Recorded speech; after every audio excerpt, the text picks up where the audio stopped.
people love two things. They love bitching about sequels and sequels.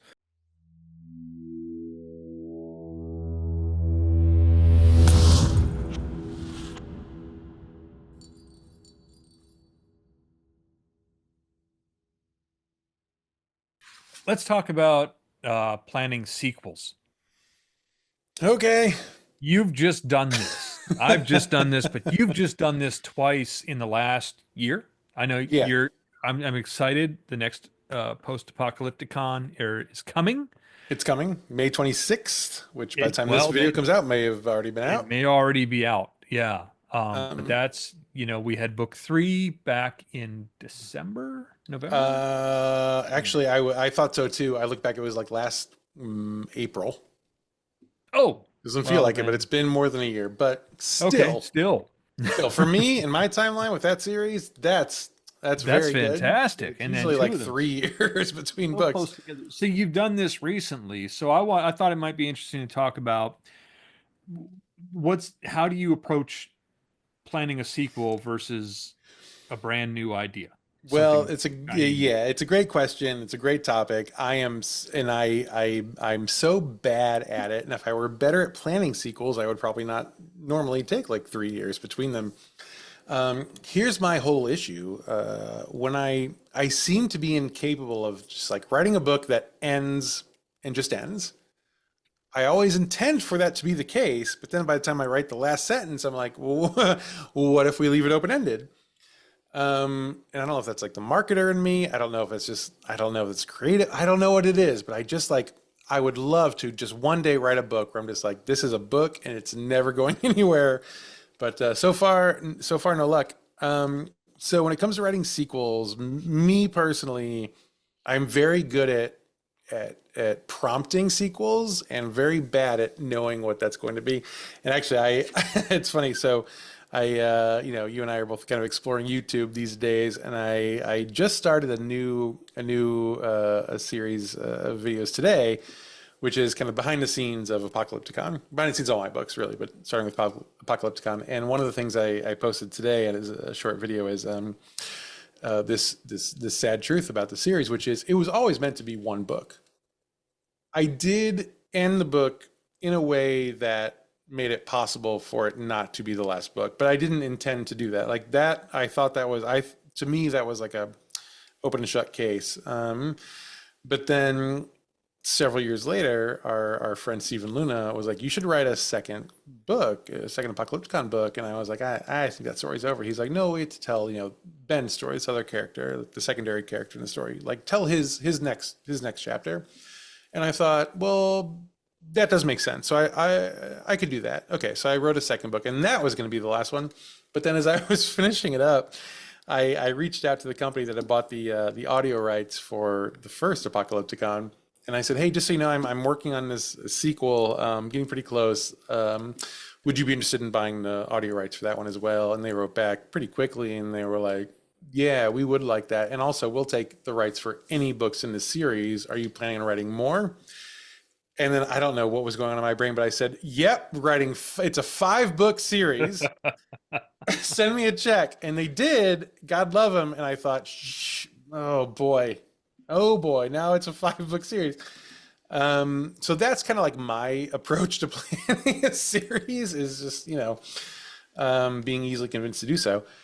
And so when I think about writing the next book, I don't think I know how to answer the question. For Apocalypticon, it's been such a piecemeal thing. We're at the first one, the second one is kind of separate. And then when it became clear I now was committed to writing 3 more to make it a 5-book series, um, I had to go back and write Patrick's story and bring him back from the dead and make that make sense. And then in book 4, Slaughterhouse Run, which is coming out May 26th, that's when it picks up again with 2 main characters. Like finally it took them, till book 4 to get back to it. And then when I had that book in mind, but I had no idea what I would do for a 5th book. I had no idea. And so in a previous episode, you and I talked about cabins as writing spaces, and I talked about my friend Dave came down and we talked about our podcast idea. But before we got to the podcast idea, the other thing we talked about in that cabin is fifth and final book in that series. And we actually, thank God for Dave, we outlined the entire thing, and I'm really excited about it. It's perfect. And we did it in like an hour. So thank God for cabins. Thank God for good friends who are very talented. So but that like sort of like fly by the seat of your pants approach has been my approach. I don't recommend it. Well, I find it interesting because I think a lot of us authors, I mean, there's just people love a series. Like I have a whole rant in one of my dad's verses books about how people love two things. They love bitching about sequels and sequels. Like they just people God, love that's us. so true. Oh, people are like, why are they making this movie? Because you'll go see it, Yeah. and you'll see it twice, and you'll take your Oh, friends why is this cliffhanger? Why are you making this more? because you love it. I can't wait for the next one. Yeah, because people absolutely love it. And when you find a character you like, you just want to see it continue. And I think our English teachers told us you have to expect this, there has to be this or whatever, but you're like, nah, I just want to see that guy in trouble again. I just want to see that character screwed and fight his way out of this. Yeah. So and there is in the practical side of writing for a living, a series is a great way to do it. People want the next installment, and it's you talk about like where your next meal's coming from. It's book 7, it's book 8, it's book 9. So there is a need for it, and I find it interesting what you said, because you opened your mouth and committed to 5 without knowing what you were doing. I So you just needed have money, this. Ben. You needed the money, but that's a great reason to do it. But now you have book 5, so you didn't know what you do, but you had to do it. So I'm kind of curious, what was your process as far as like, and I don't want you to reveal any spoilers or anything Sure. like that, but like, how did you say, I need another book? What are we going to do? Like, what was that process like? That's a great question. Let me try to remember it. It feels like such a blur because it was such a, I don't know. Because with post-apocalypticon, which was kind of, I mean, it's when I wrote the second book in the series, I really considered it sort of like an ancillary book, like sort of a separate thing. Like I wouldn't have even called it like a series, right? Like this is what happened to one of the characters in his own world, right? And so when I was writing that, but it the end of his story did lend itself to a continuation. And so when I talked to the audiobook folks, it wasn't totally out of left field. I was like, oh, I could write more, because like I found when I was writing the second book that I thought would be totally separate and totally, once again, I thought it would be just like a very clean ending to the whole thing. It just seemed to lend itself to a continuation. And so that was easy. But I had no ideas for books 3, 4, and 5. And so from that point, knowing I would have to do 3 more books, it was it it was tricky. I talked with Stephen Luna. My process was talking with our friend Luna, and we figured out like what I could make 2 more books look like. This would have been a really solid 4-book series after we had chatted. I figured like I could do this, and I had no idea what a 5th book like. And for a long time, I thought like actually the 5th book in the series might be a collection of short stories, or it might be. I don't know if you've read the Stephen King's Dark Tower series, but there's one book in that series that's like it's kind of out of time, where it just kind of focuses on the things like the stories they've it's like they're sitting around a campfire and they all tell stories, and that's a whole novel. And I thought that might be how I have to go, because I cannot imagine a 5th book. And I think as I wrote book 3 and then started book 4, then I finally, for the first time, started to think like this. Okay, I could see how I can extend this just a little bit more. To me, I did a bit of a cheat code, which I think this is done pretty regularly in literature. But book 4, when people read it, it comes to I'll call it a cliffhanger, but it's the story just chops off, and there's more story to tell, and you'll get to the end of a book 4, and you'll be pretty mad probably. Um, so I have a book like that. I was Yeah. going to say, I think you are very familiar with this approach. And then the rest of that story, I didn't know how I was going to tell it, but I knew there was more to tell. I had so for book 5, before my friend came down and we did our cabin weekend, I had the first scene in that book in my head. I did not have anything else. And he came down and we just talked about it because he loves the series. He's a very talented writer.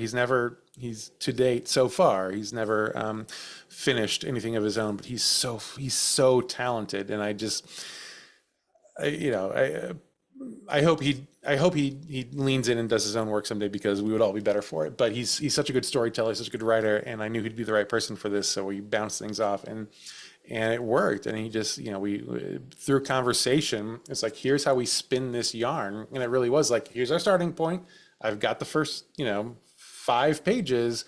Can we do 200 more pages, whatever? And it just ended up working, thank God, because I didn't really want to do an out of time story of short stories basically that was passed off as a novel.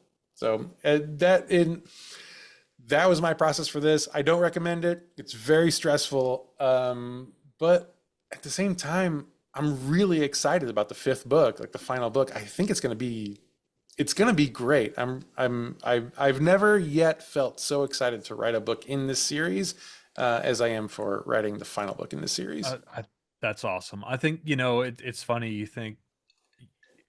I think you find that sometimes writing a sequel when you're like, well, this is probably towards the end. And then through the course of that book, writing it, you're like, oh, wait, no, this could happen and this could happen. I think you start to have more ideas. I wanted to ask you, I don't know if you ever read Misery. Did you ever read I Misery? did. I I mean, did read God, I Misery, think and I of every course saw the author movie. Yeah. has to, and the movie as well. And I think this was a similarity between the two, and I can't remember which one was which, but there was a whole part where he starts writing the book she's forcing him to write, Yeah. and she comes in, she's like, "Nope, you cheated. It can't be a dream. It can't be this. She was dead in the ground from anaphylactic shock, and that's where you've got to start." Right. And so he's like, well, what the hell do I do now? Well, Kathy Bates, when you're right, you're right. Well, and I wonder, so this leads me to when you're writing a sequel, you've kind of put yourself in a box with a lot of limitations based on what you've written before. And especially what you're saying is you never really intended it to go as far as it did. Do you find that that box you've put yourself in was hurtful or helpful in figuring out what happens next? Well, I count myself very accidentally lucky, at least with Apocalypticon, in the sense that, and this I guess is a spoiler if no one's read that, so you can skip ahead if you don't want to hear how the first one ends. At the end of Apocalypticon, Patrick makes it to Disney World, and he's sitting at top of Cinderella's castle, and in my mind, writing it, he dies. Like he's dead, right? But for some reason, I just because it felt stylistically appropriate.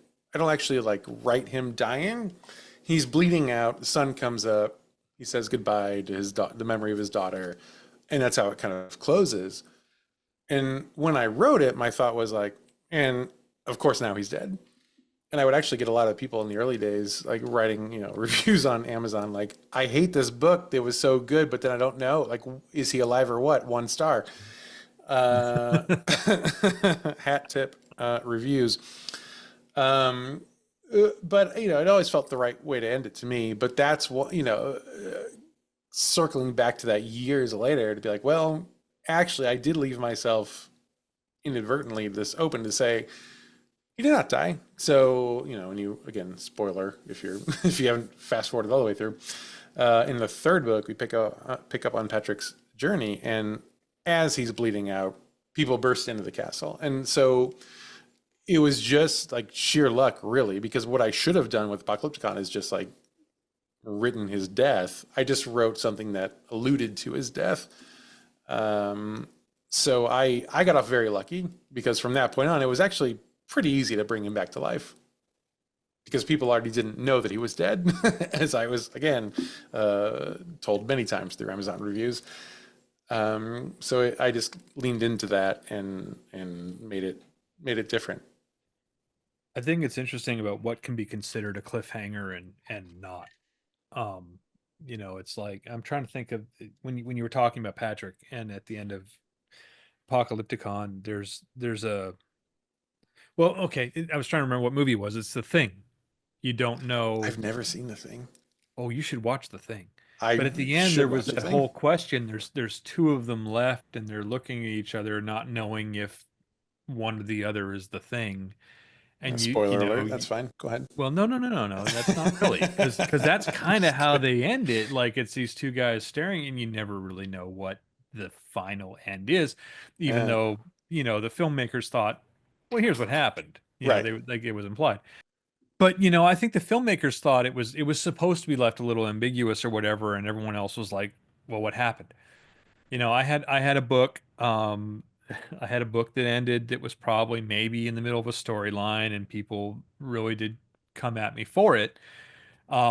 So I had when I wrote what was it the fifth Duck and Cover adventure, I wanted to make sure I was really like, okay, I'm not going to leave people hanging like that. I want to Yeah. leave a definitive ending.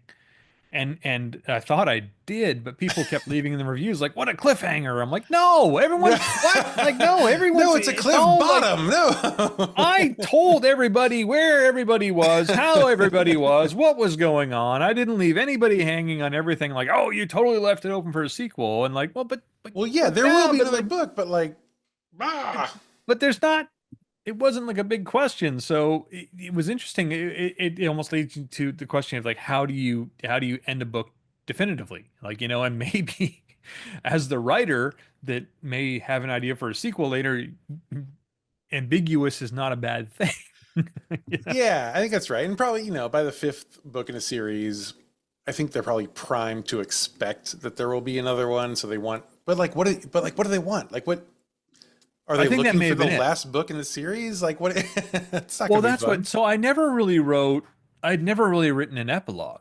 I just kind of. I don't know why. I always thought it was weird in a book when you like the conflict's over, the climax has happened, the yeah. resolution has happened, the denouement has all executed itself, and then to come back and go, and everybody was sitting at a bar having a drink and talking about the adventure they just had. Like, just always seemed really weird to me. And I'm like, well, I don't want to leave there was a lot of time between the fifth book and the fifth novel and the sixth novel in the Duck and Cover series, Yeah. and I've talked about that before because it was the pandemic and it was all this. I just didn't feel like writing end of the world stuff.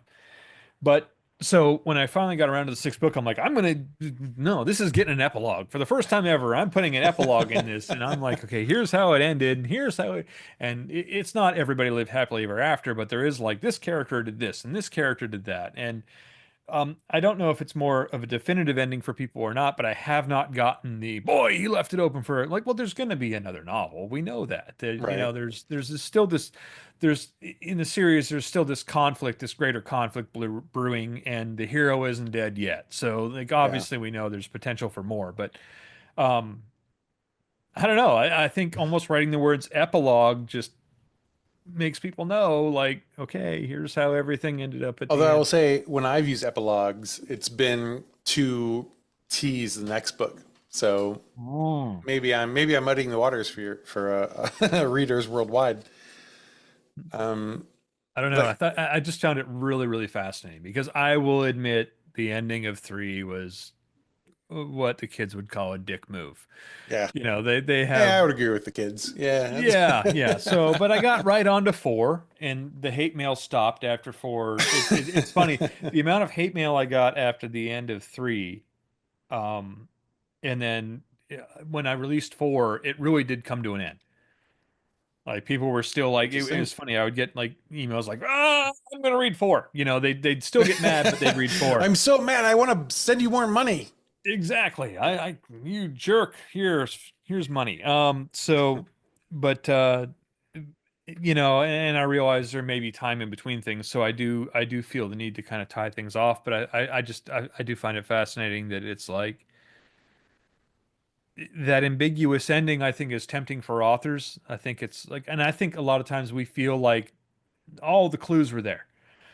Yeah. All the, I thought I made it pretty clear that what had happened at the end of five was what had happened, but no, people were still like, "Oh, he left it open for a sequel." Like, well, Yeah. yeah, Yeah. okay. Although I will say, so for Apocalypse Con 5, that's going to be it. And because I know I will write that forever, and I probably should because it's my best-selling series by far. But to me, the thought of writing that forever means like I don't know. I have to focus on other things. I have so many other ideas, and I have, because I am the writer I am, I have left all my other books open to so many sequels that I've not gotten to because I'm focusing on Apocalypse Con, and I have to get there. So at the end of five, it will be done, and I am Clayton proofing this time. I'm not making the mistakes that I made in book one. So take that as you will. So that leads me to my final question. So do you always know how? I mean, I think we've covered a lot of this in the talking, but do you know how it's going to end? Do you have the end in mind? Is it done in your mind and you just have to write it? The series? Are you Hmm. asking like the whole? I'm talking about the series. Yeah, yeah.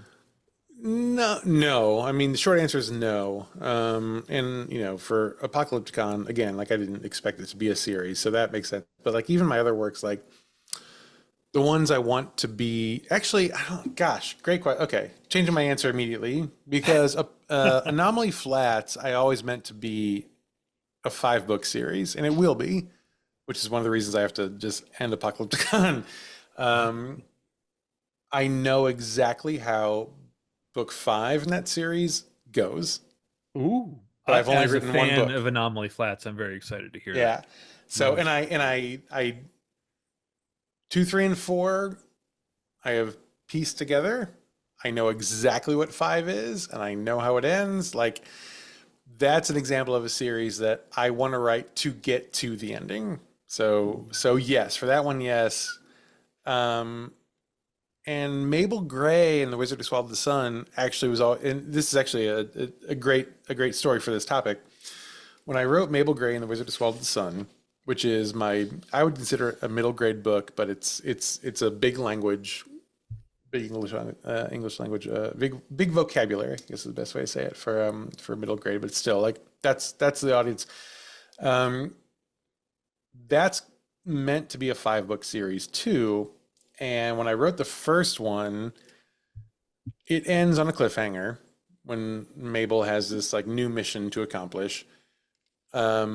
And I always meant to get back to it, and I have not yet. And that was years ago. But the interesting thing about that is that book in particular, I published it, and then after the fact, I was like, I really like this book won an award. It's got something, right? It's really solid. So I reached out to an agent afterward, and after the fact, after I published it, and she was like, "This is a great book. Like, I think we can get this published." And we got very close to publishing this book. God, just very close to going traditional with this book after the fact of being indie published. As part of that process, my agent was like, you know what I'd recommend actually is close this book off. Don't leave it open for a sequel because that'll sell better. That makes sense. So I kind of tweaked the ending a bit and sent her this different version, and I got so close.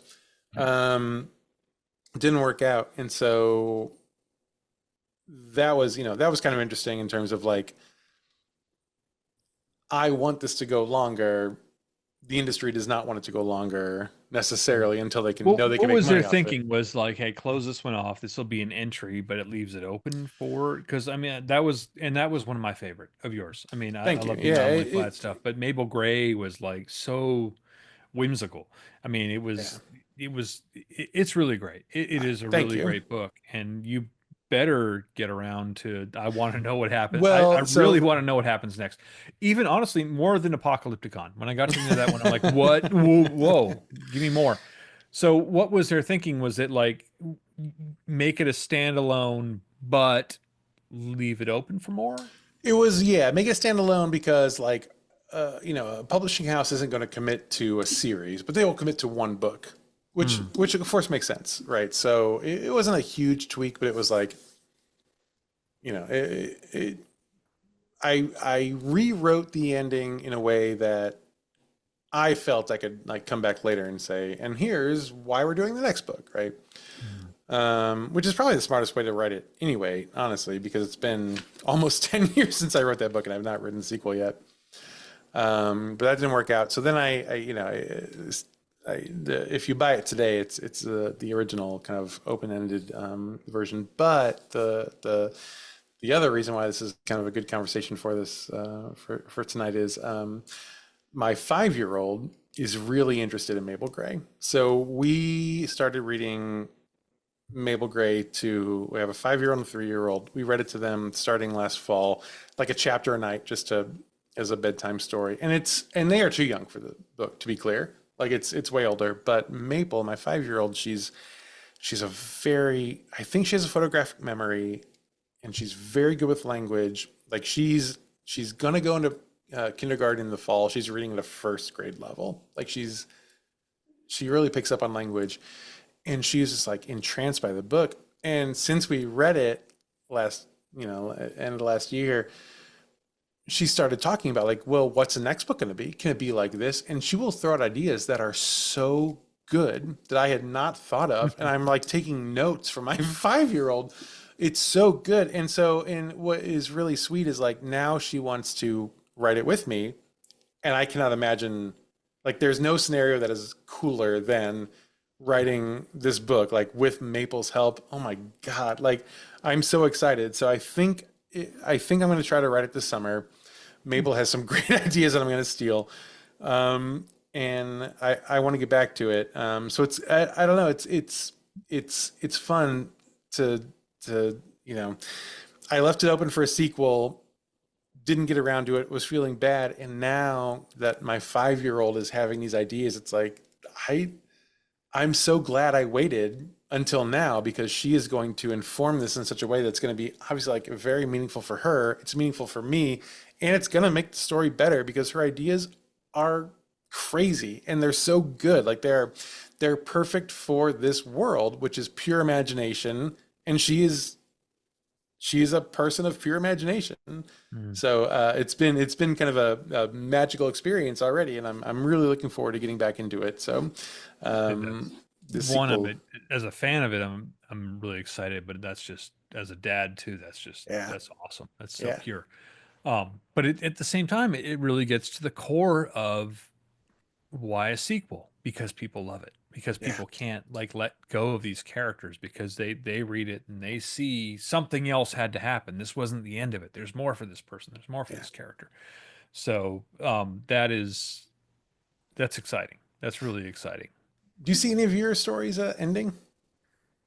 I do. I think there is an end in mind for most things. I think some are designed, but so much of my stuff is parody of genre that Yeah.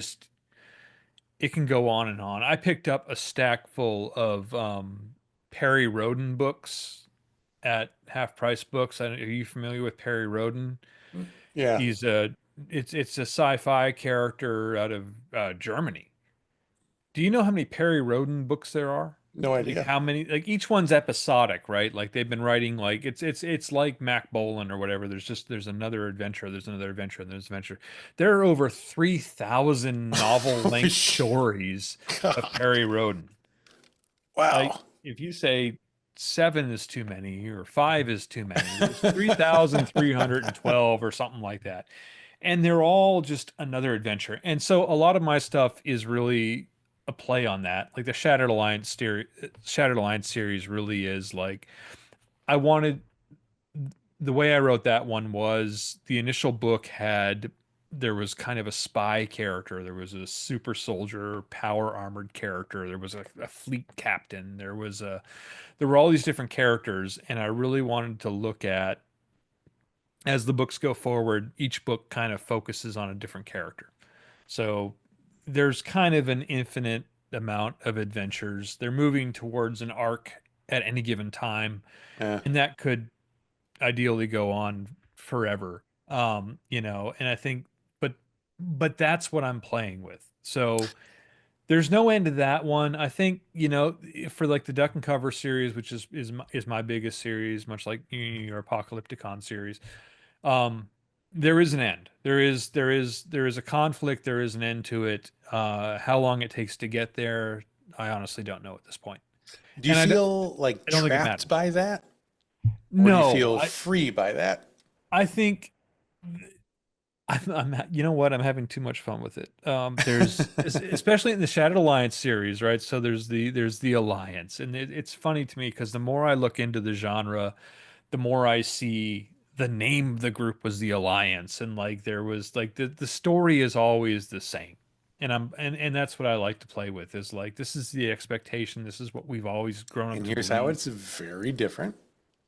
And I just like messing with that. But Yeah. like so uh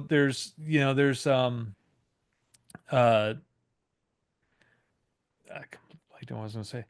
With the alliance thing, there's the alliance, and at the very beginning, I want to disrupt the status quo. So there's the alliance, and then there's the Hama. There's the Dark Empire. There's the bad guys. And I've written 3 books in the series. I'm working on the fourth, and I don't think the bad guys have shown up since like the first book. It's all these kind of extracurricular activities of the different characters, and they're on different missions, and they're on different assignments. Like the conflict is going on, and it will always go on. But like the true bad guys have kind of disappeared for a little bit, and there's a part of me that kind of like I enjoy like I almost like just Well, you know, I've recently started reading the comic book Saga. Brian K. Vaughan is writing it, and I may have told you this before, but it's like it's a super approachable, intense sci-fi space opera, basically. And mm, I don't, it's not normally my genre, but like he's so, he's a great writer, and it's very relatable. But it like the whole series, it's been going on for long. It's called Saga for a reason. Like it's meant to be this thing, and he's it playing goes on that, on and and he's on. doing a great job because like you're reading it, and like oh my god, like I go to the library and like getting the trades, and it's just like the things that happen in these stories, it's incredible. And like it goes on, like you think you know the trajectory, and it goes on this and it's this and it's this, but it's all so intimate still. Like Mhm. there are so many stories to tell without going too far outside of your main cast, Exactly. and it's And brilliant.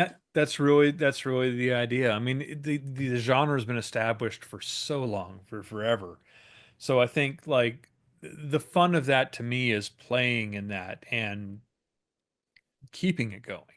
Now, some of my other series may have an end to them, but a lot of it's just like I said. If you find a character you love, either as a reader or a writer, you just want to keep throwing different things at them and seeing how they react to it. Yeah. We've talked about my Stockwell series is not the biggest seller, but it may be my most favorite. Oh, so good though. Yeah. He's it's Doc Savage. It's the 30s to early 40s world adventurer kind of thing, and it's the radio dramas. I Yeah. grew up. My dad collected old radio shows Hmm. when I was growing up. So I was surrounded by The Shadow and even Duffy's Tavern and all the comedies and all that stuff. But like, The Saint and, um, it was just another weekly adventure with this character, and they were people you grew to love. So I don't know that necessarily the point of my stuff is to have a beginning and an end. It is just to have another day with with characters you find enjoyable. Yeah. I am a little worried that when I end Apocalypticon for good, I will have lots of regrets because it will be done for good. And I love those characters so much. That's the thing So I think there's about that. always a prequel. And that's what, or like, here's a short story collection of like other things they did Okay, along the now the short way. story collection is not even just necessarily a cash grab. Those are some of my favorite. I Yeah. just other adventures in the world are Yeah. they It's fun. add they are a great way to add so much color and character to it that they are a blast. All right. I'm going to write that down. Thank you. Thank you for Yes, saying no, that. no, short story collections, do it. Well, that's great, man. I think, writing a sequel is definitely a different kind of challenge than to just come up with something whole cloth. And it may seem like at first that, the brand new idea is more daunting, but really you've put yourself in a box with a sequel and it becomes a challenge, but I think it also becomes those those limitations you've put on yourself because of what you've written before do become a way to it almost becomes a much more creative exercise to work against those restrictions. Yeah, I think it's important. Like it's fun to start something new, but that big of a sandbox can be really daunting and challenging, and like you have to shape that sand into something. A sequel is, your sandbox. It's small, and here's what it is. And so how do you make a story with the sand that you have? And that's a different kind of creativity that actually I like a lot because I like knowing my limitations so I can play with them.